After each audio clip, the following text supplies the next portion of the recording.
Au cœur de la campagne picarde, à quelques kilomètres de Breteuil, les champs paisibles de Vandeuil-Capli cachent l'une des agglomérations antiques les plus importantes du nord de la Gaule. Sous ces parcelles agricoles s'étend une ville gallo-romaine de près de 130 hectares, révélée par les survols aériens, les prospections au sol et des décennies de fouilles archéologiques.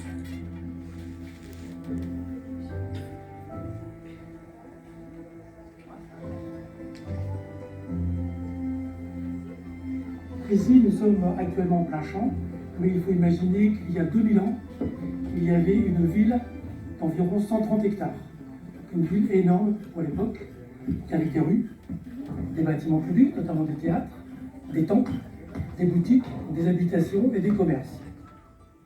Ici, entre les routes de Beauvais et de Saint-Just-en-Chaussée, les archéologues reconstituent peu à peu le puzzle d'une cité dense. Au centre de ce paysage disparu se dresse encore, comme un géant endormi, le grand théâtre gallo-romain, principal vestige visible aujourd'hui. Propriété du conseil départemental de l'Oise depuis 2007, cet ancien édifice de spectacle témoigne de la vitalité de la cité au 1er et 2e siècle de notre ère.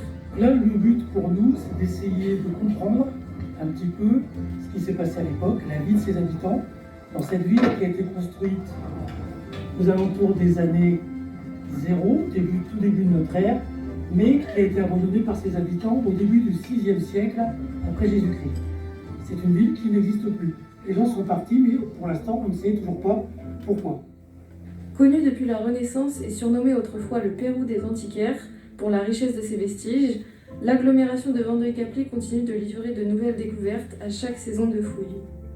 Mais il y a 400 ans, en fait, ça n'était pas des fouilles comme nous les faisons actuellement, c'était notamment les aristocrates qui venaient faire des trous pour récupérer des objets pour mettre dans les vitrines de leur château.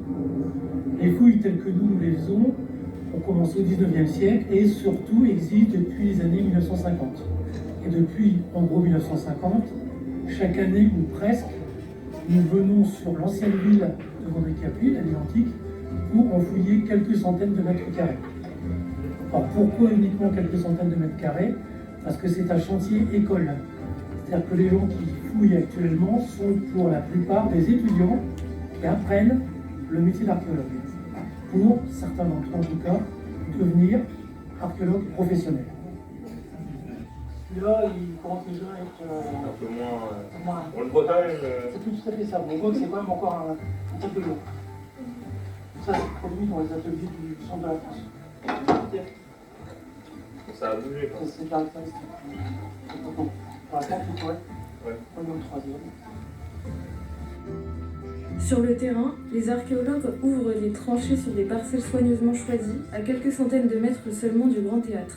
Couche de terre après couche de terre, ils dégagent les traces d'une carrière de tuf calcaire, les fondations en pierre de bâtiments à pans de bois et torchis, les sols d'habitation, les rues, les systèmes d'évacuation des eaux. Chaque fragment de céramique, chaque clou, chaque monnaie est soigneusement prélevé, lavé, inventorié avant de rejoindre les salles de traitement et